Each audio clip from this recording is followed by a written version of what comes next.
warahmatullahi wabarakatuh. Waalaikumsalam warahmatullahi wabarakatuh. Alhamdulillahilladzi faddalana ala katsirin min ibadihil mu'minin.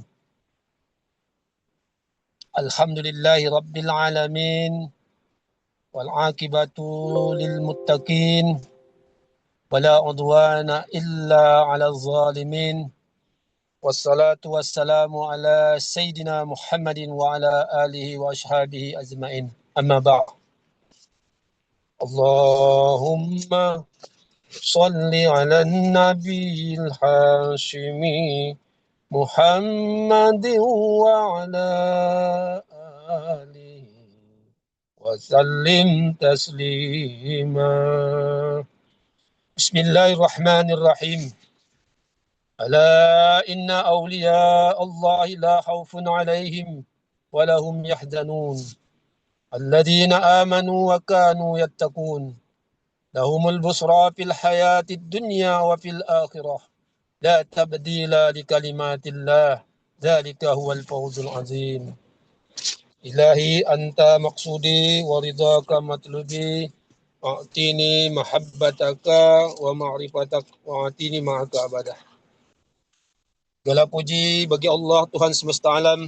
Selawat serta salam semoga disampaikan ke junjungan Nabi besar Muhammad sallallahu alaihi wasallam dan di hadapan para ahli silsilah Thariqah Qadiriyah Naqsabandiyah Maturiyah Sirna Rasa,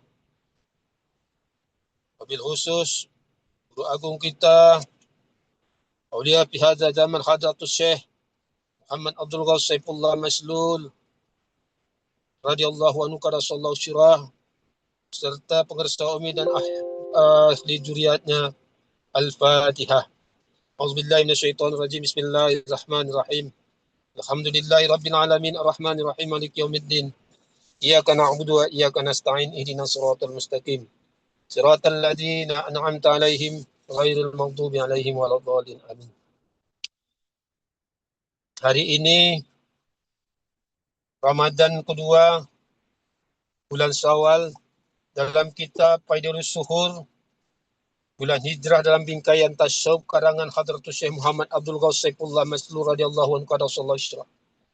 Disebutkan Syawal itu dibagi 4. Sin yang pertama disebut sajarah, pohon. Waw yang kedua disebut usul, sampai kepada Allah. Yang ketiga alif, usul, dasar. Dan yang keempat lam, liqa, perjumpaan dengan Allah Subhanahu wa ta'ala. Hari ini saya akan mencoba telaah sedikit tentang apa yang dimaksud dengan usul. Usul sampai kepada Allah. Adapun huruf waw pada bulan ini bermakna usul. Lawan daripada usul itu adalah fasal, terpisah. Artinya usul tersambung dengan sesuatu yang ingin kita sambung. Sedangkan fasl adalah terpisah sesuatu dengan yang kita ingin pisahkan.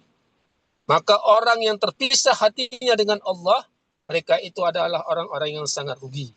Maka orang-orang yang sudah mendapatkan hak talqin zikirnya, mereka itu akan bisa wusul kepada Allah.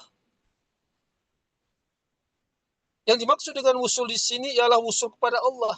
Sebagai makna Yahya bin Madad radhiyallahu anhu berkata, ulama itu ada 4. Ulama yang bertobat dari dosa, ulama yang juhud dari dunia, ulama yang merindukan Allah, dan ulama yang sampai kepada Allah. Maka ulama yang bertobat terhijab dengan taubatnya. Kenapa dia bisa terhijab dengan taubatnya? Ulama ini selalu memikirkan tentang dosanya. Tiap saat dia memikirkan dosanya sehingga dia selalu bertobat. Tujuan dan tobatnya itu adalah mengharapkan surga. Maka terhijablah dia dengan tobatnya untuk bertemu sampai kepada Allah Subhanahu wa taala. Ulama yang kedua itu ulama yang juhud. Juhud itu ulama yang fakir, meninggalkan dunia untuk mengharapkan pertemuan dengan Allah Subhanahu wa taala, untuk mengharapkan mendekatkan diri kepada Allah. Padahal juhud itu tidaklah mesti meninggalkan dunia. Sebagaimana dalam Mangqabah ke-22 Tuan Syekh Abdul Qadir Az-Zalani. Beliau seorang ahli ibadah. Beliau seorang ahli zikir. Beliau seorang ahli sedekah. Sama seperti guru kita, mursyid kita, Hadratus Syekh Abah Aus. Beliau ahli juhud, tapi tidak meninggalkan keduniaannya.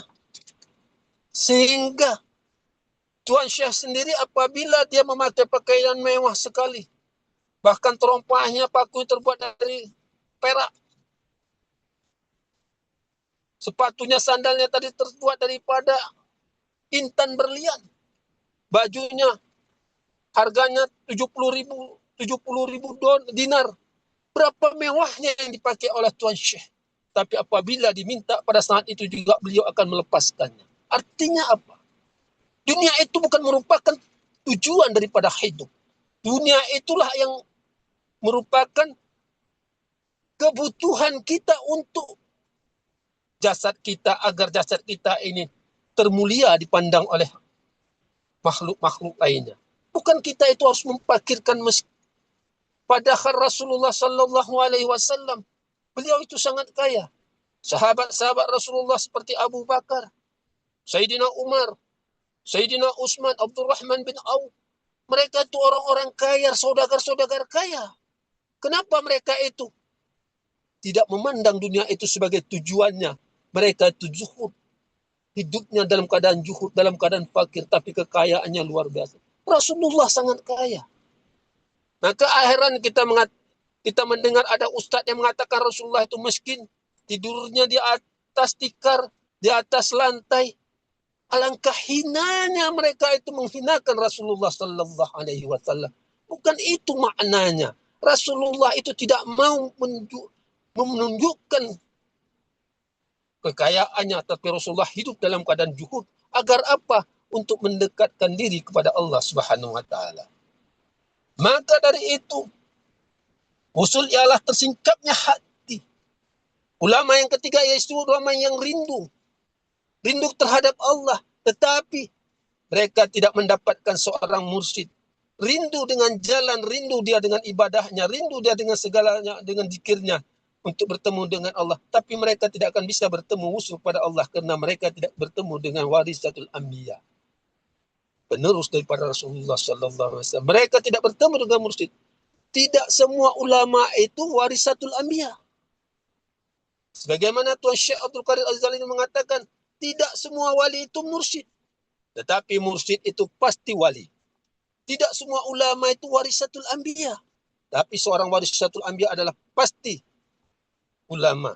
Karena seorang warisatul anbiya itu dia tidak memikirkan dirinya, tidak mencari ketenaran, tapi dia memikirkan untuk menyelamatkan muridnya, umatnya. Maka ulama yang keempat, ulama yang sampai kepada Allah ialah tidak terhijab dengan sesuatu apapun dari Allah al-haq. Inilah ulama yang sebenarnya. Mereka itu adalah warisatul anbiya. Inilah ulama yang sudah sampai wusul pada Allah dan liqa berjumpa dengan Allah. Alhamdulillahilladzi faddala katsiran min ibadihil mu'minin. Kita sudah mendapatkan hak ini dari seorang mursyid. Kita bertemu dengan mursyid. Maka dari itu kita sudah mendapat jalan wusul sampai kepada Allah. Maka ada zikir kita dua, yaitu satu zikir zahar, la ilaha illallah, yang disebut asy-syajarah, pohon yang baik. Yang satu lagi zikir kofi di dalam kalbu kita. Inilah zikir yang wusul kepada Allah. Maka orang yang ingin sampai kepada Allah, dia harus mentajalikan mursyidnya terhadap dirinya. Maka dia harus panasyih. Arti panasyih apa? Panasyih itu harus memasukkan kemauan syekh terhadap dirinya mursyid, bukan kemauan keegoan dirinya. Apapun yang diperintahkan oleh mursyid harus dilaksanakannya. Seperti misalnya zikir dari mulai ba'da subuh sampai waktu Isra. Ini wusul, diajarkan oleh mursyid kita untuk wusul pada Allah. Dan orang tidak akan sampai wusul sampai kepada Allah tanpa rabitah. Maka mursyid kita itu adalah rabitah kita. Maka di saat kita khafid tawajuh, kita membayangkan, menghadirkan rabitah kita itu dalam diri kita. Sehingga kita akan sampai ruh kita dibawa oleh mursyid kita. Maka kita itu meninggal, tidak dicabut oleh malaikat pencabut nyawa. Dijemput oleh mursyid. Dijemput kita. Maka mursyid itu yang menentukan hidup mati kita. Sebagaimana Mangkobah Tuan Syekh Abdul Qadir Al-Jalani pernah merampas ruh muridnya yang diambil oleh malaikat maut, mau dibawa kepada Allah. Lalu Syekh merampasnya kembali dan kembali kepada jasadnya. Sedangkan malaikat tadi itu melaporkan kepada Allah, ya Allah, Tuan Syekh, kekasihmu, Habibullahmu telah merampas ruh itu. Benar. Kenapa engkau tidak memberikannya? Begitulah ketinggian seorang mursyid. Jadi kita alhamdulillah ladzi fadala kasrimi ibadil. Kita telah bertemu dengan mursyid. Mursyid itu yang menentukan panjang dan pendeknya umur kita. Maka hadirin ikhwan akhwat yang saya muliakan. Usul ialah tersingkapnya hati dan penyaksian terhadap cahaya-cahaya dan rahasia-rahasia ilahi. Dan telah berlalu juga disebut orang-orang yang usul terhadap di dalam 3 kalimat keinginan hanyalah kepada Allah. Kesibukannya ialah bersama Allah. Kembalinya kepada Allah. Ini merupakan ungkapan dari Syekh Abu Yazid Al-Bustami. Dan sebagian ulama sufi berkata, usul adalah hendaknya seorang hamba tidak menyaksikan melainkan kepada penciptanya dan tidak sampai pada syirnya suatu bisikan hati apapun dari selain penciptanya. Dan tidaklah seorang dapat sampai kepada Allah melainkan dengan zikrullah. Pada setiap kehidupan mata dan tarik nafas sebanyak semua yang diketahui. Pada setiap kondisi, tempat dan keadaan. Sebagaimana Allah telah memperkenalkan kepada kita mengenai ulul albab. Siapakah ulul albab itu? Bismillahirrahmanirrahim. Alladzina yadhkuruna Allaha qiyaman wa qu'udan wa ala junubihim wa yatafakkaruna fil khalqis samawati wal ardh. Siapa mereka ulil albab itu? Mereka yang berzikir kepada Allah dalam keadaan berdiri, duduk dan berbaring, dan mereka memikirkan penciptaan langit dan bumi. Tidak sedikit pun kelalaian pada diri mereka meskipun hanya sekedip mata saja. Inilah mursyid kita ulil albab. Beliau tidak pernah berkedip sedikit pun matanya memandang kepada Allah. Mata yang mana? Mata batin beliau selalu memandang kepada Allah. Beliau selalu naik turun dari surat ke Suratul Muntaha. Setiap hari, setiap malam beliau naik turun. Untuk apa? Untuk memohon pada Allah. Minta mohon ampun dosa murid-muridnya. Ini ada juga dalam Maqabah Tuan Syekh Abdul Qadir Jalani. Seorang mursyid tidak akan beranjak dari pintu neraka sebelum semua muridnya masuk ke dalam surga. Inilah tanggung jawab seorang mursyid. Maka kita melihat Abah. Mungkin saya baru pernah sobah pulang kampung tempat Abah. Saya melihat Abah selama 20 hari di tempat Abah. Saya tidak pernah melihat Abah itu menguap. Saya tidak pernah melihat. Dan jam berapapun saya hadir di madrasah beliau sudah ada. Jadi jasad beliau dan roh beliau itu sudah liqah kepada Allah Subhanahu wa taala, sudah berjumpa dengan Allah Subhanahu wa taala. Kita muridnya bersyukur mendapatkan seorang mursyid. Maka pahamilah wahai sekalian ikhwan, semoga Allah merahmati kalian, bahwasanya zikir menyebut dan membaca ialah pekerjaan lisan, menulis ialah pekerjaan tangan, dan maksud tujuan daripada zikir ialah senantiasa hadir hati bersama Allah Subhanahu wa taala. Itulah zikir kofi tadi. Zikir ismu zat dan ismu azam.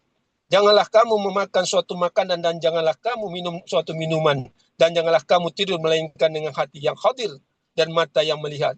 Sebagaimana Allah berfirman, Bismillahirrahmanirrahim. Wala ta'kulu mimma lam yuzkari ismullahu alaihi wa innahu lafisqa. Dan janganlah kamu memakan binatang-binatang yang tidak disebut nama Allah. ketika menyembelihnya. Sesungguhnya perbuatan semacam itu adalah suatu kefasikan. Maka semua gerakan kita, perbuatan kita harus dengan zikir. Kalau kita makan, kita membaca Bismillahirrahmanirrahim. Setelah makan kita membaca Alhamdulillahilladzi at'amani wa asba'ani wa saqani wa ja'alani minal muslimin. Kalau kita masuk ke dalam jamban, kita juga harus berzikir. Apa zikirnya? Allahumma inni a'udzubika minal khaba'is wal khaba'is. Dan keluar juga kita membaca zikir Alhamdulillahilladzi azhaba 'anil akhza wa 'afani inna rabbi laghafurur rahim. Itu zikirnya juga. Kalau kita mau tidur juga ada zikirnya. Bagaimana zikir tidur? Bismikallahumma ahya wa amut. Juga zikir setelah kita bangun dari tidur ada zikirnya. Alhamdulillahilladzi ahyana ba'dama amatana wa ilaihi nusur. Qabliyah tal wa ba'diyah la ma'iyata fiha. Semua berzikir. Semua pekerjaan sebelum bekerja dan sesudah pekerjaan selalu ingat pada Allah. Ini yang disebut dengan wusul.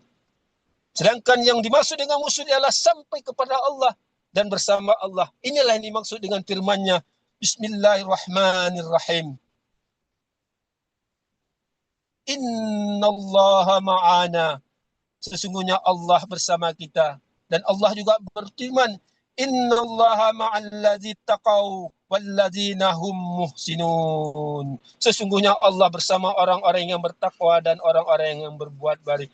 Siapa orang-orang bertakwa? Yaitu orang yang selalu zikrullah kepada Allah. Alhamdulillah. Dan orang-orang yang berbuat baik siapa? Orang yang selalu melaksanakan amal yang masjid. Seperti kita melaksanakan solat sunat yang diajarkan, yang disuruh oleh mursyid kita. Marilah kita sama-sama selalu mengistiqomahkan, melestarikan dan mendakwahkan Thariqah Qadiriyah Naqsabandiyah Ma'suriyah Al-Syirna Rasa. Mudah-mudahan apa yang saya sampaikan ini bermanfaat untuk diri saya sendiri dan para akhwan dan ikhwat. Dan yang benar datangnya dari mursyid kita, yang salah mungkin kebodohan dan kealpaan daripada lisan saya. Bil karamati wal karamati wal barakati hadratus Syekh Muhammad Abdul Ghassifullah Masdur radhiyallahu anhu qad sallallahu syarah al-Fatihah. A'udzubillahi minasyaitonir rajim. Bismillahirrahmanirrahim. Alhamdulillahirabbil alamin arrahmanir rahim maliki yaumiddin. Iyyaka na'budu wa iyyaka nasta'in ihdinas siratal mustaqim. Siratal ladzina an'amta 'alaihim ghairil maghdubi 'alaihim waladdallin. Amin. Amin ya Allah, amin ya Rahman. Demikian, wassalamualaikum warahmatullahi wabarakatuh.